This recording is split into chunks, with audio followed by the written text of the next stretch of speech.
Today we're going to look at theme and author's message. We usually talk about these two things together. However, it's important to note that they are very different things. However, there are some generalized connections that we can make between theme and author's message. So, both of them can be in either a fiction text or a nonfiction text. So, you can find a theme and an author's message in a story like Finding Mighty that we are reading. Or you can even find a theme and an author's message in an informational text about dolphins, for example. Both of those texts will have some sort of theme or author's message. It will just vary depending on the genre. Another important thing for us to realize is that the theme and messages from the author must be inferred. Now, you might say, what does that mean when we infer? Well, when we infer, we are using what's called our background knowledge, which can also be known as schema. So it's our background knowledge or schema. And we take that and we add it to new information we've learned by reading. So we take what we already knew to what we just learned and we create what's called an inference, which makes us able to infer the theme or message from an author. And it's important to note that there can be more than one theme or author's message within a text. It's not just one specific thing that is absolutely correct, because different readers can have different opinions about the message or theme. And this is actually normal for readers to have these differences of opinions. And really, all you have to remember is that when it comes to reading, if we can back up our opinions, back up our thinking by using text evidence and connecting it with our schema, our background knowledge, then we can prove and support our opinions about the message and the theme, even if it is different than what someone else is thinking. Just because my opinion is different does not mean that my opinion is wrong, so long as I can support and justify my thinking. And now I want us to take a minute. We're actually going to look at the differences between theme and author's message. So let's look closely at theme and author's message. You'll notice we have two different columns here. Let me just erase this here. Okay.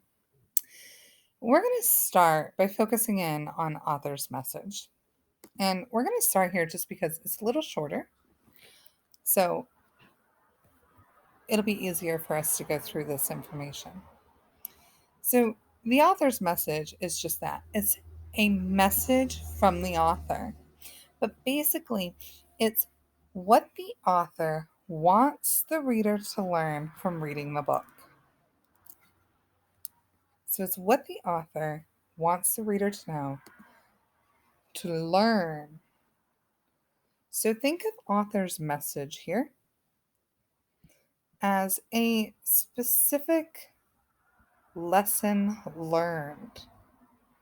So anytime you see author's message, you should immediately think, what did I learn? And it's important that you keep in mind that the that you've learned, the author's message, it must be able to apply to your own life, society as a whole. This means all people who live in a community together, or even to the world at large. So it's a lesson that can be applied to any or all of these things: your own life, your society, which is all people in a community, or the world. And it's this lesson that you've learned that you can then take that lesson and you can actually use it to guide your own thinking, actions, words, thoughts in your own life. Authors have taken the time in their books to make sure there's some sort of underlying message that they want you to learn from it. It's not always just about reading a story. There is a deeper reason that we look at books, especially when we look closely at them. So now let's think about theme. And we know that they're tied together. They work together, but they're still different. And this is a, the big difference. So the author's message wants you to learn something, right? It's what the author specifically wants. However, when we think about theme, it's not what the author wants you to learn, it's what the author wants you to think about. It's this big idea or concept.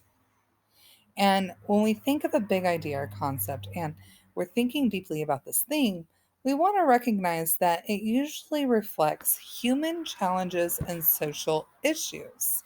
So, for example, kindness could be a theme, treating others the way you wish to be treated, honesty, making sure to tell the truth at all times,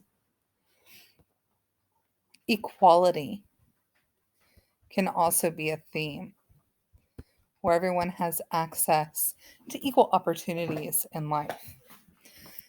All of these are just some examples of themes. And when we're thinking about theme, we can really stop and we can ask ourselves these questions. And I'm going to just erase this real quick.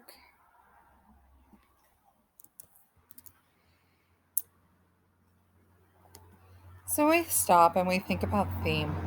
We can ask ourselves these specific questions. What did the characters learn? How did they grow and change?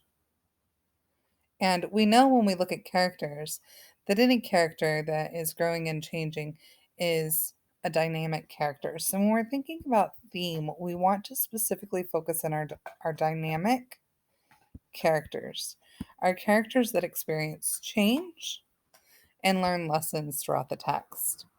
For example, with Finding Mighty, there are two dynamic characters. What two dynamic characters do you think grow and change in Finding Mighty? Right. Mila and Peter are dynamic characters. Now, when we stop and think about the theme, we're going to be focusing on them. So, what did they learn? How did they grow and change? Why did they act the way they did? And then also focusing on the story as a whole.